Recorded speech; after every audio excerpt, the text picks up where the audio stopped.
Hi everyone, and thank you for joining us. It's Women's Month. It is a beautiful month with beautiful women that we are celebrating, and I'm here today with Teresa, and we're talking about all things motherhood, womanhood, multitasking-hood. We're celebrating all the women that is part of the life of Montague, and today we're going to be talking about just everything.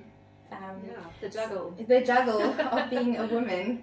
So, for those that maybe don't know you, give us a little bit of background about who you are. Who's Teresa? Okay, so I am a foodie through and through. I'm a recipe developer, food blogger, food photographer, and content creator. I'm also a mom of two, so I've got a 9-year-old and a 6-year-old. So, I'm busy all the time doing the work things, the mom things, the house things, the juggling in between. Busy lady. As we all are. So Teresa's also the inspiring and creative mind behind a lot of the recipes that you see on Montague's Instagram and on our blog on the website. And also you've got your own social media and your own blog, which is amazing. Maybe how do people get to see that? So the blog is called Cupcakes and Couscous. The website is cupcakesandcouscous.com. And then, there's links to my Instagram account, Facebook, Twitter, and lots of delicious pictures for you to look at and recipes. So definitely go and check that out. So if you would like some what I like about your recipes is it's quick and easy. So it's easy for someone to do with the kids, because often you also do it with your kids. So if you're looking for some good, easy recipes to follow, just go and check that out. We'll also put it on the comments below. Share a little bit. What does a day in the life of Teresa look like? All a bit of a blur, really. I hear you. No, so during the week it's up early, getting the kids ready for school. Usually I get a load of laundry on first thing. Breakfast, packing bags, lunch boxes, get the kids to school. Then I try and do some exercise once I've dropped them off. Then the mornings I spend working. Then it's school run again, extramurals, and then the afternoon is maybe a bit of work, time with the kids, and dinner. So it's all of those things, work and kids. At least I'm happy to be here with them to do those things, but it's quite full on. And then weekends usually are a little bit slower, and that's more about family time and fun activities. It doesn't sound like you need exercise time, because in between you're probably running around. What's your step count like at the end of the day?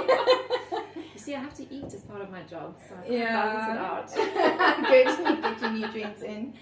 But how do you do it? How do you get to? What are some of the? I think one of the things we also want to do with this interview is just share some hacks on, how do you do it? Because as a mom, sometimes we go, I've got all these things and I don't know how to do it. But there are sometimes a couple of things that you can put in place. Some mom hacks. Absolutely. No, it's very overwhelming, and it's so easy to look at that list and go, oh my gosh, I don't even know where to start. So, for me, just in terms of home life, is I have schedules. I write everything down. I have to be organized. Otherwise, I just feel like I'm losing control of everything.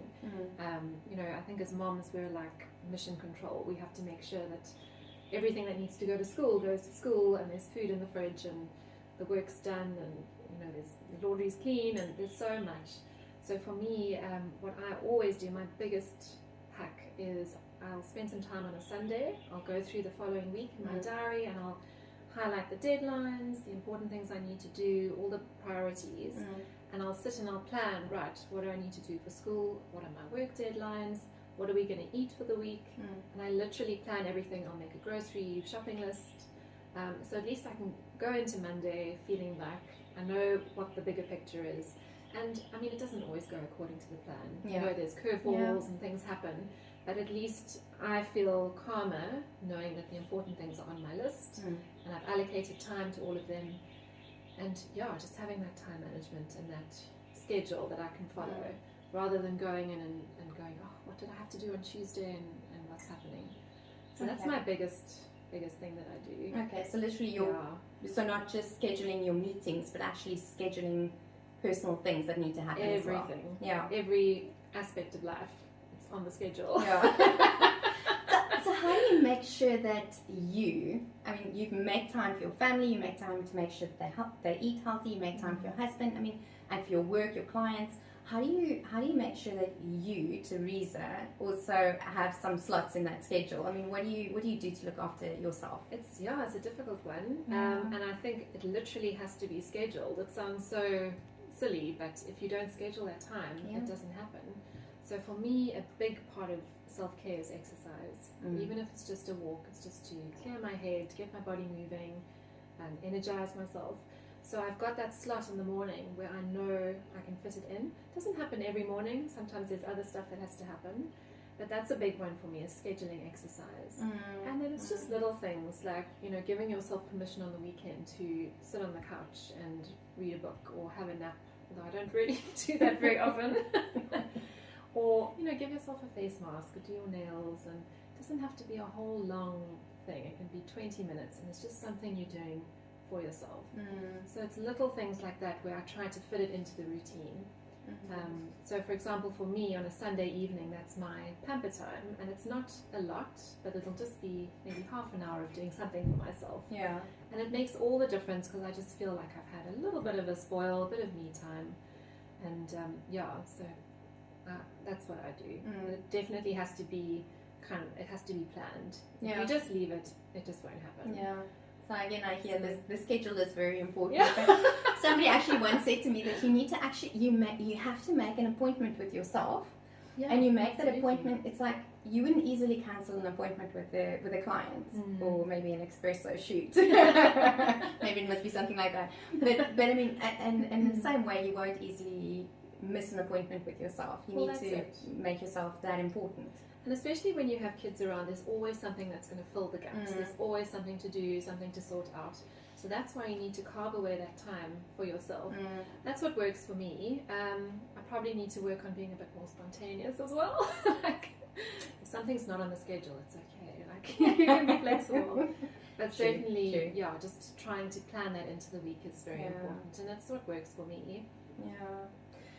So I think one of the things that a working mom, especially myself as well, one of the things that we struggle with is the fact that we always feel guilty. If you, with the kids, you feel guilty because you should be spending more time with work. If you at work, you feel guilty because you should be spending time with the kids. And especially now, we often, moms and dads are working from home, and you've got the kids around you demanding attention.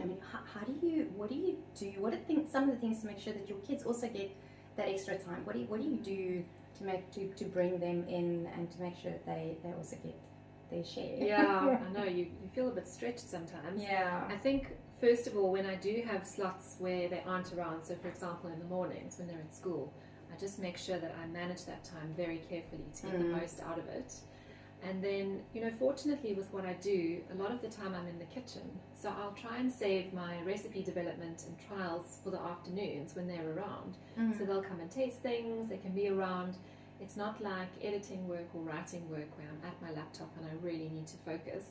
So I try and save that for the mornings when they're otherwise occupied or at school, and when my brain is fresher as well. And then the practical stuff I'll do in the afternoon. But it's also just important not to shut them out, and if they want to talk to me about something, put the phone down, close the laptop, and just focus on them, because so often they just want to be heard. They just want to know that you're listening to them. And I am so grateful that I can be here working at home with them. So we are around each other all the time. But just making sure that I do connect with them regularly, and we have lunch together, we have tea together, and we just have those connections the whole day. I don't have to be looking at my laptop all afternoon. It can be tricky, and some weeks work demands more of me, and some weeks the kids demand more of me, and it kind of flows like that. So it changes. And on those work weeks, I just have to let them know that Mum's got to focus on this now, but later on we'll make dinner together, or we'll do this or that. And then other weeks when the workload is less, then I can do more with them. But I think it's just about, just having them around and talking to them and not shutting them out. So I do involve them with what I do. I like that. I guess it's also, what I also pick up is yes, you again, you're planning it around this, or you're planning your work to some extent around their schedules, but it's also that thing of communicating with them. Yeah. So that they understand where you are at, and that they understand that there is going to be a time when mom's going to spend time with you. Yeah. And then probably sticking with those times. We have to, yeah. Because that's also a challenge. Sometimes you're like in the thick of things, and now the alarm goes off. No, it's kids' time. Oh, no. No, it does happen, and that can be very tricky. So if you do commit to doing something with them, you have to stick to it. Yeah. And then we just make sure on weekends that's family time. We do things together, special things, fun things. Yeah, I wanted to ask, what are some of the fun things that you do? So, I mean, the weather hasn't been so great, but we try and go for a walk or do something outdoors, so an outdoorsy thing, and then we'll plan something fun, like we'll do a braai, or we'll have a movie night, or we'll bake something, we'll have a pizza night, something that they can get involved in, and something that we can do as a family and enjoy, and a treat that we don't necessarily have during the week. So, stuff like that, or playing board games, or just being together, just the four of us, just being around each other, without the distractions. That's very, very important, and it kind of fills us up for the week. And then, because once the week starts, it's so busy and so much going on, so that weekend time really is so precious, and we treat it like that, and we really try to spend as much time together as we can. Awesome. Yeah, I think kids don't need that much. They need their parents around. I think that's a big thing. Yeah. So obviously our partners are also important. Yes. Where do you sometimes fall down the list? Yeah, I know. I wanted to say, in between that full list, where do you fit them in, and how? Yeah. Also, just on weekends. No, I think it's just there are some days that are so hectic, and you just feel like you haven't connected at all.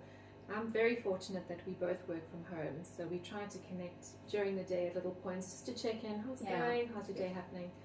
But if that doesn't happen, we make a point of eating dinner together every night. And that's been one of the blessings of lockdown, is because we're all here, we are able to eat together every night. Yeah. And that time is gold, so we can discuss our days, kind of debrief, decompress, chat about things as a family. And then when the kids go to bed, we'll have a cup of tea, we can chat, we can have a bit of time together. So we look forward to that every evening, just a bit of quiet time. And just making sure that we are communicating and just touching base regularly. Yeah, I think it's important. Yeah, it's important also to take that time, because it's so easy. You've had a tough day. It's so easy to go and lie on the couch with your phone, scrolling through that mindless scroll. You want to kind of do that, but I guess it's important to also get on the same page as your partner. Absolutely. Every now and then we'll have a coffee break together, and we can just, even if it's 5 minutes, just to have a quick chat. What's happening? With the kids around, it doesn't always happen, because they know, even if they're on the other end of the house, they know that you're having a conversation and they're there. Yeah, of course. But just keeping that communication open is really, really important. Oh, good. Yeah. And then, again, talking about, you were saying that you're having dinners together. How do you also make sure that your family stays healthy? Because in a rushed life, it is easy just to get a takeout and just lie on a couch. Or how do you say you walk? How else do you just make sure that they are healthy? They get healthy meals, healthy snacks. They move. They sleep enough.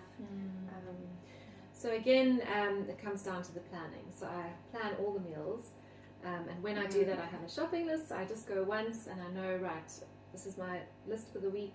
Because sometimes if you don't plan your meals, you get to lunchtime and you suddenly think, oh my gosh, what am I making? I need to take something out of the freezer. And it just adds this extra layer of stress. So I find if that's planned, then at least I can think ahead and go, okay, so I've got veggies there and salad there and what, and just plan something a bit healthier. And then just, making sure when I go shopping, I've got plenty of veggies in the trolley and fruit. And this is also where Montague is my lifesaver, because I know there are always healthy snacks in the cupboard. Nuts and dried fruit, and they love it. They know we've got a Montague box, and if they're hungry, they can go get something out of there. So just making sure that we have those snacks on hand. And I can't sit here and say we eat healthy all the time. We do have the odd takeout. We do have treats. Definitely, we have that balance. And there are some days where you just feel, I can't, I know I plan to make bolognese, but I actually just can't. So every now and then we'll go, okay, pizza guy or whatever. But on the whole, that planning helps me just to make sure that we are on track, and you know, that we encourage the kids to do sports at school, and then getting that exercise in on the weekends. Having a bedtime routine so the kids get to bed at a decent time. That is very important. Again, it doesn't happen 100% of the time, but there's a plan and we try and stick to it as far as we can. So it's just all those little things to help us stay on track. And I think that's the important thing. It's like, if you have the plan, yes, you're not going to get it right. But if you don't have a plan, you're not going anywhere. So rather have it and not get it right than not have it and not get it right. No, absolutely. I mean, I don't know if it would work for everyone, but for me, certainly that's just to help me manage all the different aspects that need to happen. So very interesting. I mean, I didn't put this on my list of questions, but I mean, so from a meal perspective and meal planning and prepping and those kind of things, do you prep beforehand or not? And then also, like, because I've heard of people that, for example, they eat every Monday, it's maybe Mondays is meatless Monday, so they'll always have like a meatless pasta, and every Tuesday they'll have a burger, and every Wednesday they have a pizza, and every, you know, those kind of things. Or do you like that creativity and different diversity, I guess? Definitely. No, I think if you've got that plan and it works for you, that's great. But I'm not, you know, if I had to eat the same thing every Monday, it would just get so boring very quickly. So for us, I don't think it would really work. But I do have a kind of, I don't have a roster of meals, but in my head I've got a list of things I can make. So I'll just think, okay, well, we haven't had that for a while. We'll do that on Monday, that on Tuesday. And then if I know, if I'm having a particularly busy day, I'll know to plan something very quick and easy. Whereas on days where I've got a bit more time, I can plan something, you know, that takes a bit more time. I don't do a lot of meal prep. I just make sure that I've got all the right ingredients in the fridge, so I'm not running to the shop or I've forgotten something. But there are certain things, like if I can cook a meal where it makes a lot, then I will do double, and I will either freeze half of it or I'll keep half of it in the fridge because I know, you know, Thursday is going to be busy. So I've got something ready in the fridge, I can just reheat.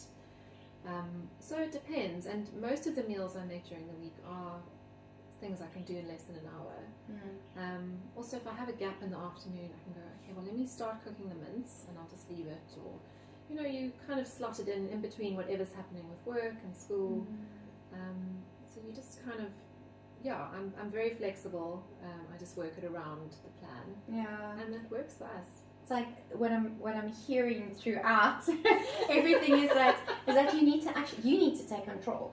Absolutely. You need to be in control of your own life. You don't, you need to control your schedule, and not allow life to run away with you, which often happens with me. No, it does happen sometimes. You know, you're doing things and your WhatsApp's pinging, and your emails are going, and you just feel like it's all coming at you, and you know that it's too much for you to process in one day. And that's another thing that I think is very important that I've had to learn, is setting realistic expectations for yourself, for your clients, and setting reasonable goals. So if you say, right, these are my deadlines for the week, you have to really look at it and go, can I fit 3 shoots into that day, or can I do this, can I do that? Because so often, and we were chatting about it the other day, that you, in your head, you think you can do so much more than you really can, and you have to give yourself time to really do things properly. So that is a big thing for me as well, is just having realistic goals that I can achieve. So I don't get to the end of the day and I think, oh my gosh, I've only got through half the list, and now there's another list, and where am I going to fit it in? You have to really be realistic. And then, you know, just from a work perspective, setting realistic expectations with your clients. Saying, yes, I can do that, I can do it by this date, and not putting too much pressure on yourself. It does happen, sometimes things need to happen quickly, but don't put too much pressure on if you can avoid it. You know, it's hard to avoid all the time. But I think often if you just voice it, then often people understand. And I think as a woman, I guess not only women, I guess men struggle with it as well, but I think as women we just really struggle with allowing others to put us in a mold or in a box Yeah. or in something that we need to be, allowing others to tell us what we should be and should do, and instead of like you were saying now, taking the control, setting those realistic expectations and goals, and not being afraid to say no. Yes. You don't have to take on everything. And I think if you're someone, I mean, like me, I like saying yes to people and doing all the things, but I've realized sometimes you can't, and you have to say no, and that's okay. And just also, life is hectic, and if you don't get to everything on the list, it's fine. Just prioritize, do what you have to do, and if you don't make that big healthy dinner that you planned to because something else came up, it's fine. It's okay. Like, don't beat yourself up. We're not perfect. Yeah. And just carry on. Do the meal tomorrow, or Absolutely. You have to also be flexible and ready to go with the flow. And I think we do put a lot of pressure on ourselves to be perfect all the time and get everything right. But it is a juggle, and it doesn't always happen. I have to share this. I was saying to my daughter the other day, I said to her, I'm perfect. And she said, Mom, you're not perfect. Nobody's perfect. I said, but I'm perfect me. Yeah. Nobody else can be me the way that I can be me. So sweet. Yeah, and it's so true. You are your perfect version of yourself. Absolutely. That's all we need to work on. Yeah. And you're the right person for your kids and your family. Yeah. And absolutely. True. So, final words for this Women's Month. Yeah. If there's one thing that you can share with the women out there, from your experience and just from you, what would that be? One thing. Okay, you can make I think just very importantly, we all have moments of extreme stress and overwhelm, and I think it's in those moments that you really need to just step back. It's okay if you get off the hamster wheel, the world won't collapse, it will be fine. Just take a breath, do something you enjoy doing, go for a walk, plan a holiday. The last thing you want is to have burnout, and when you get to that point, it's then you're no good to anybody. You can't work properly, you can't help your family. So really, just if you feel yourself getting to that point, just take a step back and put the emphasis on self-care. That's something I've really learned, especially this year, the difference that it makes, and it helps you to avoid that burnout. So that's been a big thing for me. And plan those schedules. Yeah, absolutely. plan, take control.